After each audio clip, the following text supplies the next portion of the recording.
현대인들의 특징이 뭘까요? 현대인들과 현대인이 아니었던 근대화 이전의 사람들과의 차이, 산업화 이전에 차이가 뭐 여러 가지가 있겠지만 아마 특히 우리나라 상황 속에서 근대화 이전과 근대화 이후에 사람들의 삶의 차이에서 가장 큰 변화는 근대화 이전의 사람들은 대부분 농부였습니다. 농업사회였고 농업 관련된 일을 대부분 사람이 했던 사람들이 90% 이상이 농부였고 그거에 반해서 이 현대화된 현대 사람들 중에는 농민이 뭐 글쎄요 10%도 안 되겠죠? 당연히. 그리고 농부라고 해도 옛날 같은 농부라기보다는 일종의 작물을 키우는 공장의 공장장 같은 전통적으로 땀 흘려서 농사를 짓는 것보다 그렇게 현대인들은 과거와는 다른 삶을 사는 것 중에 중요한 포인트가 이 농사라는 생각이 듭니다. 이렇게 농사, 오늘 이 말씀에서 보게 되면 농부의 하나님에 대해서 예수님은 농부라는 말씀을 하고 계신데요. 농부가 근대인이 오면서 달라진 게 여러 가지가 있겠지만 아마 그 중에 제가 느끼기에 가장 큰 변화 중에 하나가 분업화가 아닌가 싶습니다. 우리가 공장이라는 것이 만들어진 이후에 공장에서는 생산성을 높이기 위해서 각 공정을 분업화를 해서 여러 사람이 자기가 하는 일, 볼트 조이는 사람은 볼트만 조이고 너트 끼는 사람은 너트만 끼고 딱 자기가 일만 하는, 자기가 잘할 수 있고 가장 효율적으로 할 수 있는 그 일만 하는 분업화가 이루어졌죠. 그리고 분업화를 통해서 엄청난 생산성의 향상을 우리는 일으켰습니다. 하지만 여러분, 농사는요 분업화가 불가능합니다. 조그만 텃밭이라도 갖고 보는 분이시라면 제 말이 뭔지 아실 거예요. 농사라는 거는요 내일이 있을 수가 없어요. 내일은 여기까지고 여기부터 내일이야 라는 게 없어요. 나는 나에게 주어진 요 일만 딱 하면 돼. 뭐 예를 들어서 나는 잡초 뽑는 게 전공이라면 잡초만 뽑는다든가, 난 거름 주는 게 전공인다고 해서 거름만 준다든가, 나는 모내기 전공이니까 모내기만 한다든가, 추수 전문이니까 추수만 할게. 이게 안 되는 게 농사입니다.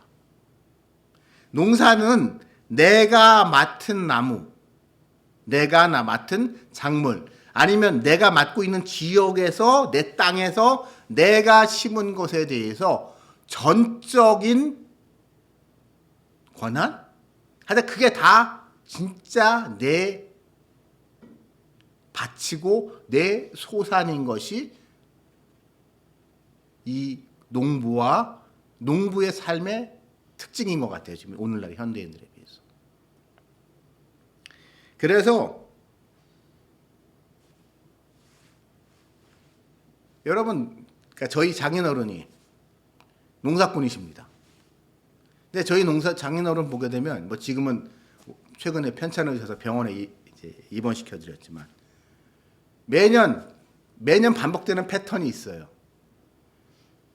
매년 겨울에 되면은 작년에 농사하다가 내가 너무 힘들어서 다시는 농사 안 짓겠다고 말씀하시는데 막상 이제 날씨가 풀리면 좀이 쑤셔서 뭐라도 이게 해보려고 이제 농사 준비를 시작하시고 그냥 계속 일이 있던 없던 밭에 나가서 사십니다. 반 옆에 컨테이너 하나 얻어다가 놓으시고 그냥 거기서 쭉 사세요. 그러면서 물 줄 때도 있고 거름 둘 때도 있고 김맥에서 잡초 뺄 때도 있고 뭐든 계속 하십니다. 그러고 난 다음에 이제 가을이 되면 추수를 하죠, 보통. 추수할 때 되게 되면은 거기서 난 뭐 배추가 될 수도 있고 고구마가 될 수도 있고 감자가 될 수도 있고 고추가 될 수도 있고 뭐 수많은 뭐 여러 가지 작물이 있을 수 있지만 그 모든 작물은 다 저희 장인어른이 키우신 거예요. 하나하나. 그 손길이 닿았기 때문에 그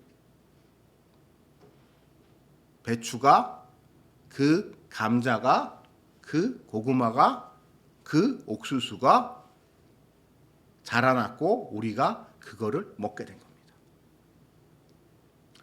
저는 그러한 농부의 마음, 농부의 삶을 가지고 오늘 이 말씀을 한번 저는 살펴봤습니다. 이 본문은 되게 유명한 본문입니다. 나는 참포도나무여 너희는 가지다라는 이야기. 그래서 우리가 근데 여러분 제가 이 본문을 이 설교를 준비하면서 흥미로운 사실을 발견한 건 제가 아는 대부분의 설교들은 대부분의 목사님들의 설교들은 이 포도나무 대신 예수님에게 포커스 맞춰져 있고 예수를 믿는다는 제자가 되고자 하는 너희는 그 예수님한테 붙어 있어야 된다는 점을 강조하고 있어요. 일반적으로 그렇습니다. 근데 오늘 이 본문의 시작은 뭐라고 말씀하시냐? 예수님은 나는 참 포도나무 가지요 아버지는 농부라고 얘기하셨어요. 예수님이 이 말씀의 시작은 예수님과 아버지 하나님, 성부 하나님과의 관계가 어떤지 라는 그거부터 예수님이 말씀을 시작하셨습니다. 왜 그러셨을까요? 그것은 사람들이 예수님에 대해서 하나님에 대해서 그러니까 여기서 하나님은 아버지 하나님에 대해서 뭐 좀 헷갈려 하고 있었다는 거예요. 자, 이스라엘 사람들은 여호와 하나님, 아브라함의 하나님, 이삭의 하나님, 야곱의 하나님을 믿는다고 했습니다. 왜냐하면 그것에 대한 믿음이 그들의 민족의 정체성이었기 때문에요. 그것 빼놓으면 아무것도 아닌 사람들이었기 때문에 나름 그것에 대한 열심은 있었습니다. 그리고 그러한 열심을 가지고 나름 하나님을 열심히 믿는다고 했는데 그들의 믿음에 뭔가 이상한 거예요. 그 뭔가 이상한 게 뭐냐에 대해서 오늘 이 말씀에서 예수님은 중요한 말씀을 하고 계신 겁니다. 자, 예수님이 이 땅에 오셨어요. 예수님이 이 땅에 오셨는데 예수님은 메시아로 이 땅에 오셨습니다. 메시아인 예수님이 이 땅에 오셨을 때 이스라엘 사람들은 예수님이 오시기를 하나님의 아들이신 예수님이 이 땅에 오시기를 간절히 기도하고 있었습니다. 간절히 바라고 있었어요. 그래서 예수님보다 먼저 왔던 세례 요한이 등장했을 때 오랜만에 간만에 등장한 이제 뭐라고 표현해야 되나요? 그러니까 선지자.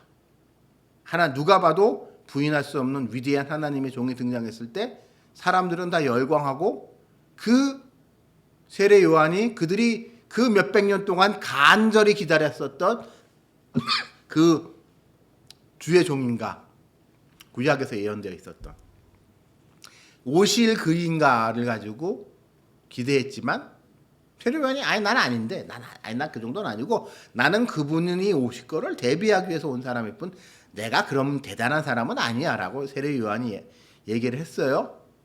그러고 난 다음에 세례 요한은 이제 이 헤롯한테 어이없이 죽고 예수님이 등장을 했습니다.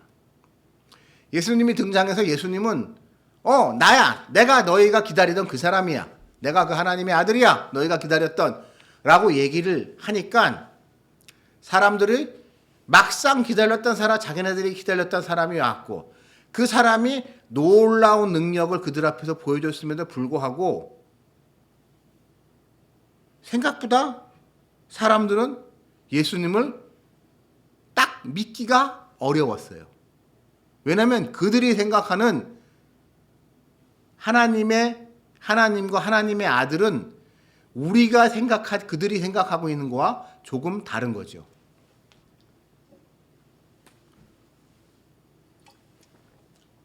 아주 쉽게 말씀드리면 그들은요, 하나님을 아주 초월적이고 절대적인 존재로 바라봅니다.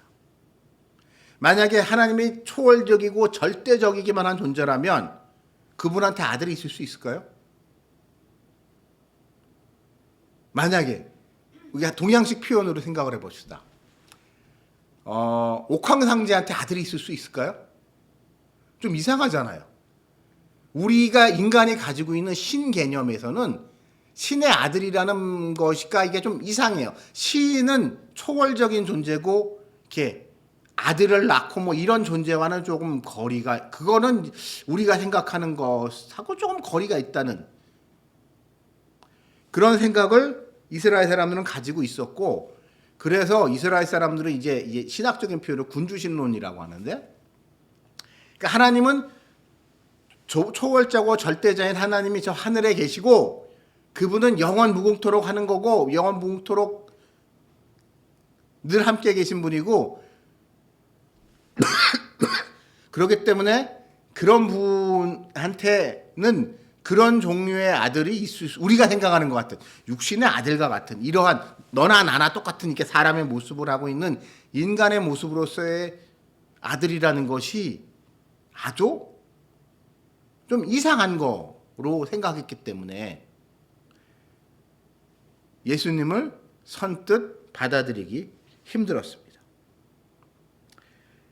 그래서 예수님은 오늘 이 말씀 속에서, 이 말씀이 여러분 예루살렘에 이미 입성하셨어요. 예루살렘에 입성해서 바리새인들과 서기관들과 제사장들과 많은 논쟁을 벌였는데 이 논쟁에서 결국 결론이 못 떠다라는 게 뭐냐? 제가 말씀드린 바로 그 부분인 거예요. 너 대단한 놈인 거 인정. 너 그렇게 갈릴리에서부터 지난 3년 동안 여기 가든 저기 가든 그렇게 놀라운 기적과 이적을 벌였다면 인정. 그거 인정해. 그리고 너랑 와서 얘기해보니까 너 되게 똑똑하고 스마트하다. 야, 구약의 말씀 중에 내가 전문가라고 했지만, 율법 전문가라고 했지만 우리가 미처 깨닫지 못했던 거, 우리가 미처 생각하지 못한 것까지 네가 딱딱 집어가지고 그렇게 탁 하는 거 알겠어. 근데 그건 그거고, 그렇다고 네가 어떻게 하나님을 네 아버지라고 얘기할 수 있냐? 하나님이 어떻게 사람을 창조하실 수는 있어도 사람을 어떻게 너 같은 애를 낳을 수 있냐? 라는 생각을 하게 됩니다. 그래서 그들과 계속 논쟁에 벌어지면서도 평행선을 계속 그어요. 여러분, 우리가요, 그게 있습니다. 믿지 않으려고 작정한 사람들한테요, 아무리 설득을 하고 전도를 하고 믿게 해보려고 해도요, 안 돼요. 증거가 부족해서 그런 것도 아니고요, 능력이 부족해서 그런 것도 아니에요. 그냥 안 믿겠다고 작정하고 그 사람의 상황이 안 믿어야만 하는 상황이면요, 죽어도 안 믿습니다. 그게 인간입니다.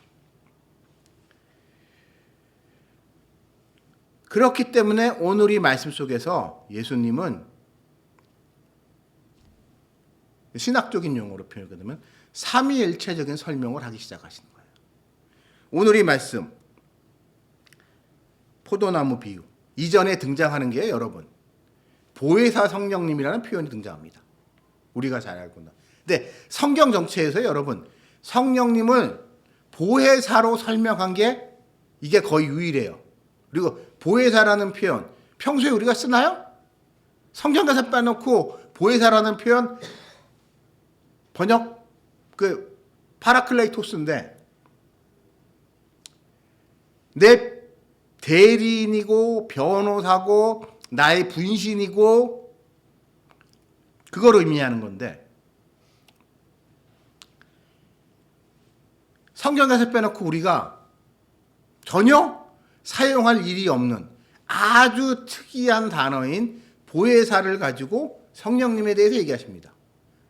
그 전까지 사람들이 성령에 대한 이해는 그냥 어떤 신적 능력, 지혜의 영 이렇게 생각을 했는데 예수님은 지혜의 영, 신적 능력 같은 사람들이 보통 생각하고 있는 이러한 성령의 결과가 아니라 성령 그 자체가 누구이신가?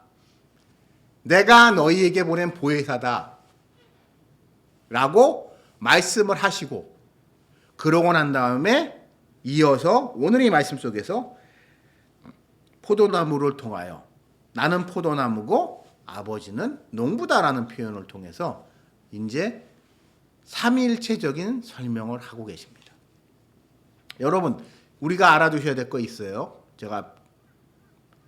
우리는요, 하나님을 믿는 종교가 아닙니다.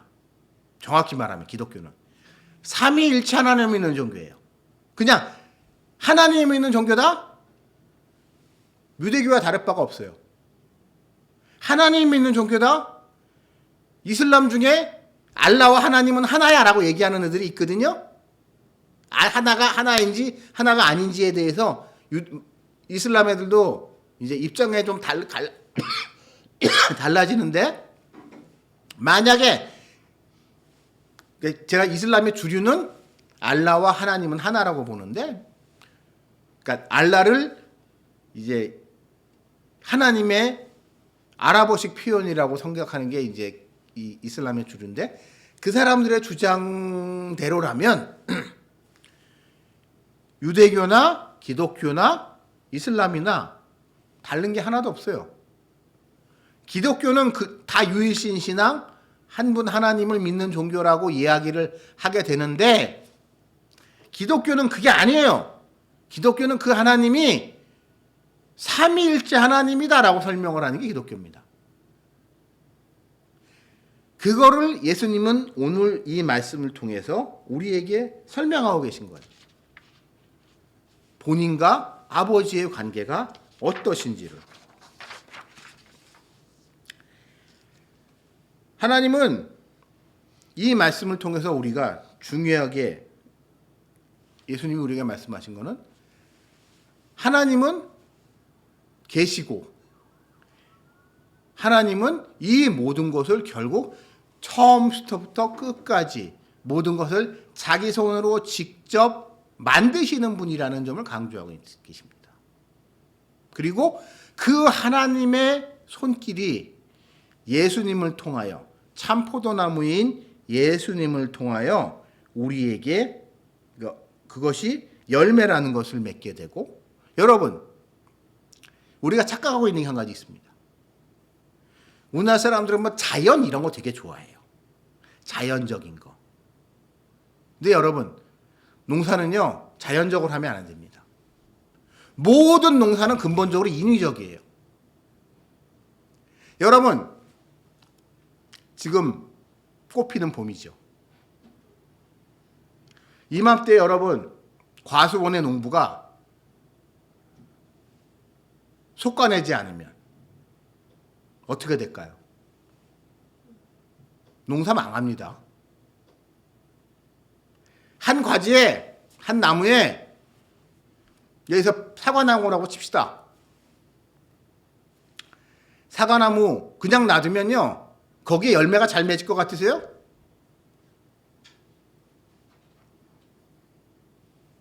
일단 전지를 해줘야 되죠. 전지를 해주고 솎아내기를 해야 됩니다. 그래서 그 중에 열매를 잘 맺을 수 있는 것을 골라내야 돼요.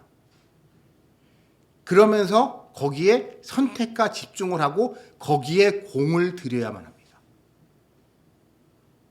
그러지 않고는요 절대 좋은 과실이 맺어지지가 않아요. 요즘 여러분 시장 가보시면은요 과일값이 되게 비싸죠. 과일값이 왜 비쌀까요? 여러 가지 이유가 있는데 제가 보기에 이런 부분도 분명히 있습니다. 과일이 옛날보다 되게 좋아졌어요. 전에는 예를 들어 사과, 얘기하는 사과 값 가지고 많이 사과 중에 작은 거 싼 것도 많았는데 이제 아예 싼 게 없어요. 가서 보면은 다 비싸기는 한데 하여튼 좋기는 좋아요. 열매는 좋은데 하여튼 비싸. 그래서 사 먹기가 뭐해요. 왜 그럴까요? 사과 농사를 하시는 분들이 그만큼 그러니까 그만큼 공을 들였기 때문이에요. 공을 들여서 과일 하나를 키워도 더 좋은 과실을, 열매를 맺기 위해서 그만큼 더 손을 많이 가고 더 많이 뭔가를 하시기 때문에 전에 비해서 훨씬 좋은 우리가 지금 사과를 먹고 있는 거거든요. 이렇게 무언가가 좋은 열매를 맺기 위해서 많은 농부의 손길이 주어집니다. 그 점을 예수님은 강조하고 있어요. 예수님을 통해서 지금 이 말은 이제 예수님이 12제자들 앞에서, 예수님이 제자들 앞에서 하시는 말씀이신데, 제자들을 비롯한 많은 열매가 맺어졌습니다. 하나님이 예수님을 근데 그것이 예수님이 혼자 하신 거예요? 스스로 하신 거예요? 자기가 하고 싶어서 하신 거예요? 아니라는 거예요. 예수님은 나는 그냥 포도나무로 여기에 심겨진 거예요. 이 땅에 심겨진 거고, 이 포도나무를 가꾸시는 분은 누구예요? 포도나무가 자라게 하시는 분이 누구예요? 포도나무에 열매를 맺게 하시는 분이 누구예요? 예수님이라는 거예요. 아니야, 아버지 하나님이라는 거예요. 그리고 이러한 특수한 관계가 아버지와 아들이신 성부 하나님과 성자 하나님의 관계라는 겁니다. 여러분, 거짓 신앙의 특징이 뭔지 아세요? 거짓 신앙. 기독교라고 하지만 이단들의 특징. 포도나무에서 열매가 되는 게 아니고요. 내가 하나님한테 직접 받으려고 해요. 우리나라, 그러니까 저도 이제 한국 사람들의 우리 보편적 정서가 있어요. 뭔가 하나님한테 직통계시를 받아야지 영험한 것 같아요. 영빨이 있는 것 같아요. 직통계시를 딱 받아서 나는 기도하다가 보니까 딱 하나님이 뭔가 이렇게 뭔가 딱 쏴줘야 돼요. 직통계시로. 눈에 그래야지 내가 특별한 능력이 있다고 우리가 생각하는 경향이 있는데, 오늘 이 말씀에서 보게 되면 직통계시는 없다고 보시면 됩니다. 모든 우리에게 필요한 것은 결국 예수님을 통하여서 우리한테 주시는 거예요. 하나님은. 왜냐하면 우리가 참 포도나무이신 예수님한테 붙어 있는 거고, 그 붙어 있는 우리에게 하나님이 직접, 예를 들어서 이런 거라고 생각하면 돼요. 열매가 저도 농사를 안 지어봐서 잘 모르겠습니다만, 과일이 당도를 높이려고 하게 되면 질소 비료를 많이 넣어야 되는 것 같더라고요. 무슨 비료를 갖다가 딱 어떻게 딱 맞춰가지고 비료를 줘야 되는데, 그렇게 이 과일이 당도가 좋아지고 때깔이 좋아지고 크기가 커지게 하려고 하게 되면 그 열매 자체를 가지고 뭘 하려고 하면 안 돼요. 거기에 필요한 영양분을 그 나무에 줘야 되고, 그 나무를 그렇게 가꿔야 되고, 그러면 그 결과로 이렇게 좋은, 당도도 좋고 때깔도 좋고 실한 이런 열매가 맺어진단 말이에요. 하나님은 이렇게 일하신다는 거예요. 그리고 이렇게 일하심으로 말미암아 나타난 좋은 결과로서의 이 과실을 보면서 사람들은 이 농부가 이 정말 좋은 열매를 맺기 위해서, 이 좋은 포도나무를 만들기 위해서, 포도 열매를 하기 위해서 얼마나 수고하고 공들였는가를 보게 됩니다. 그거를 예수님은 오늘 우리에게 말씀하고 계신 거예요. 제가 이 부분을 특별히 여러분들과 오늘 나누는 이유는 제가 좀 전에 얘기했지만 우리 한국 사람들은 저를 비롯한 약간 뭔가 오해하고 착각하고 있는 게 있습니다. 한국어는 특이하게 하나님 낸지는 하느님이라는 고유명사와 고유명사화된 일반 명사를 가지고 있어요. 다른 나라에서는 그냥 딱 영어로 딱 갓이에요. 갓. 다 가시고 금 담아 쓸 때 우리가 보통 하나님으로 얘기할 때는 그냥 대문자 God라고 쓰는 거고, 그냥 일반 신 할 때는 그냥 소문자 God라고 쓰는 게 다예요. 다른 모든 문명권들 다 그렇습니다. 언어권들이 대부분 그런데 한국에서는 특이하게 하나님 내지는 하느님이라는 독특한 표현이 있는데 그거를 성경을 번역하는 과정에 선교사들이 딱 보고 그거를 가지고 하나님을 표현했기 때문에 내지는 하느님을 표현했기 때문에 우리는 신이라는 표현과 그러니까 초월적인 신적인 존재와 구별되는 독특한 존재로서 고유한 존재로서의 하나님에 대한 우리 의식을 한국 사람들은 가지고 있어요. 심지어 여러분 히브리어에서도 헬라어에서도 구분이 정확히 안 돼요. 헬라어에서 그냥 데우스고 히브리어에서는 엘로힘 엘이고 헬라어에서는 데우스란 말이에요. 기본적으로 단어가 같아요. 근데 한국어는 특이하게 단어가 달라지다 보니까 우리는 하나님에 대해서 다른 것들과 구별된 단일성, 고유성을 되게 강조하는 그런 습성이 우리한테 있습니다.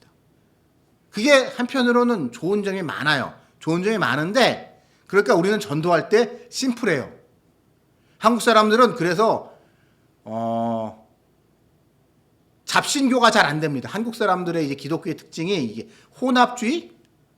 그러니까 기독교를 믿기 시작하게 되면 혼합주의 내지는 다신교적 성향하고 완전히 결별됩니다. 그냥 신은 하나라고 하나님은 하나님이고 나머지들은 그냥 저건 말이 신이지 저건 잡신이야. 저건 급이 다른 것들이 저거랑 어떻게 하나님을 비교해라고 생각하기 때문에 한국 사람들은 이게 그건 장점인데 한국 사람들은 그러다 보니까 이제 신학적인 용어로 단일신론, 군주신론이라는 표현을 쓰는데 하나님이 한 분이다라는 것을 생각하다 보니까 하나님을 성부 하나님으로 한정하는 경향이 되게 강합니다. 하나님의 아들이시며 그 자신이 하나님이신 예수님에 대해서 하나님이라는 표현을 직설적으로 표현하는 거가 조금 어색하게 느껴질 때가 있어요. 여러분은 어떠세요? 성령에 대해서도 성령 하나님이라는 표현. 요즘은 그래서 어느 순간부터 교회에서 성령 하나님이라는 표현을 특히 오순절 계열을 중심으로 해가지고 그런 표현을 많이 쓰기 때문에 이제는 많이 익숙해졌는데요.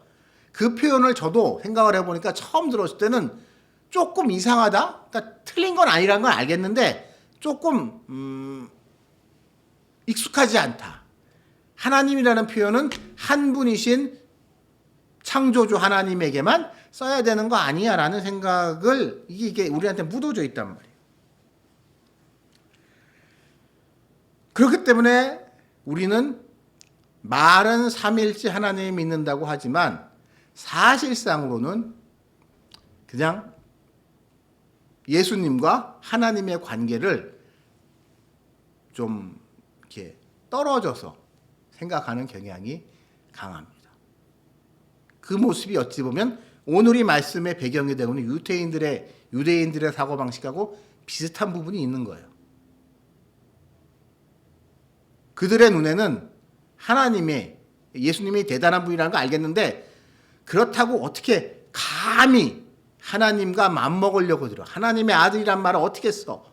그게 불편했던 것과 같은 마음이 우리한테도 쬐끔은 남아있는 경향이 있습니다. 그러다 보니까 한국 사람들은 우리 교회, 한국 교회에는 이 하나님에 대해서 신앙을 할 때 일본 사람들이나 예를 들어서 중국 그저 어디죠? 인도 사람들 같이 하나님을 그들이 생각하고 있는 여러 신 중에 하나로 생각하고 있는 그런 혼합주의적인 거로부터는 자유로울 수 있지만 다른 한편으로 우리한테 어떤 핸디캡이 있느냐? 하나님을 우리가 멀리 바라보기도 하고 예수님을 좀 어떻게 맘먹으려고 하는 경향이 좀 있습니다.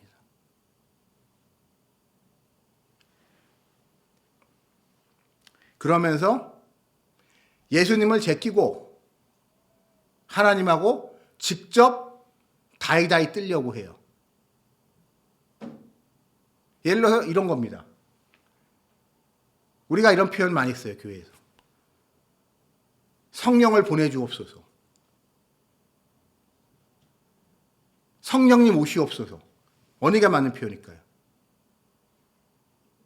우리 그런 표현은 거기서 기도할 때마다 성령님 오시옵소서라는 표현을 쓸 때도 있고 어떨 때 성령을 보내주시옵소서라는 표현이 있어요. 두 가지 표현을 우리 교회에서 많이 씁니다. 일상생활에서, 일상적인 교회 생활에서.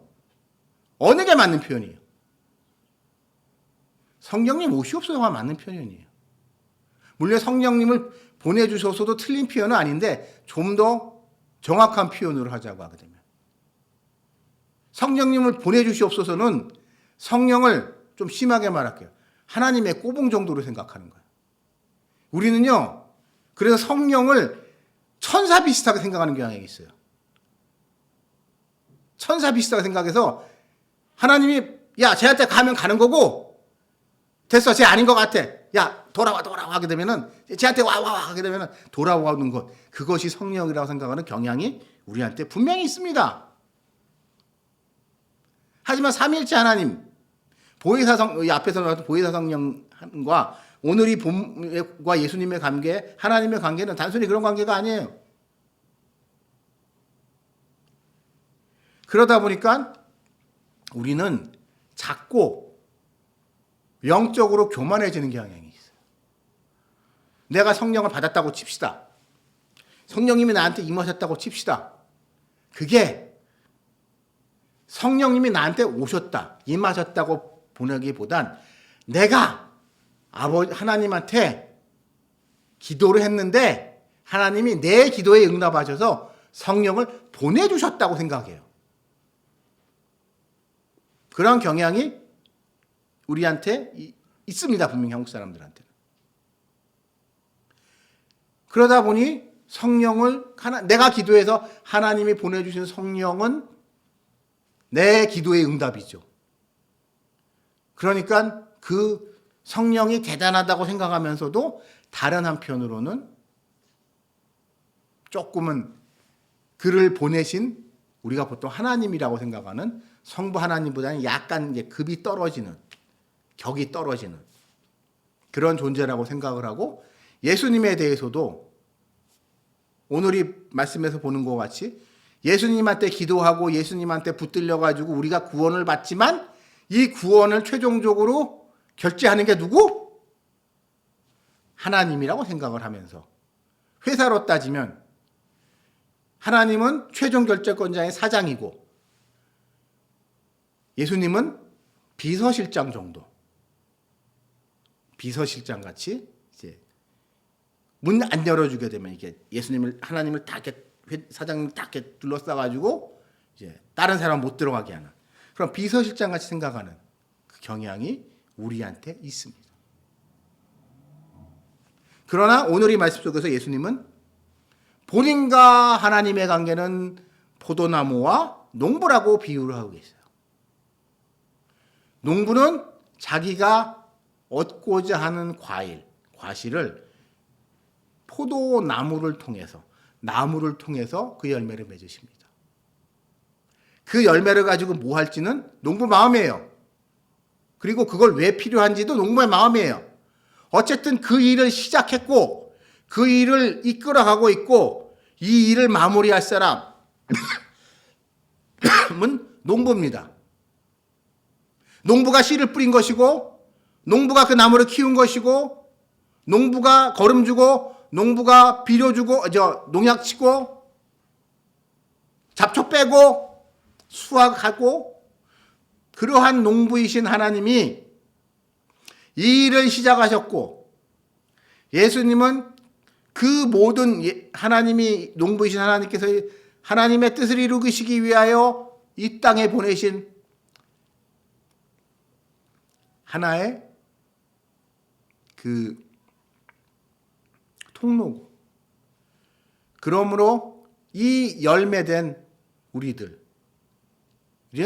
이 예수님한테 붙어 있어야만 한다는 말씀을 하고 계십니다.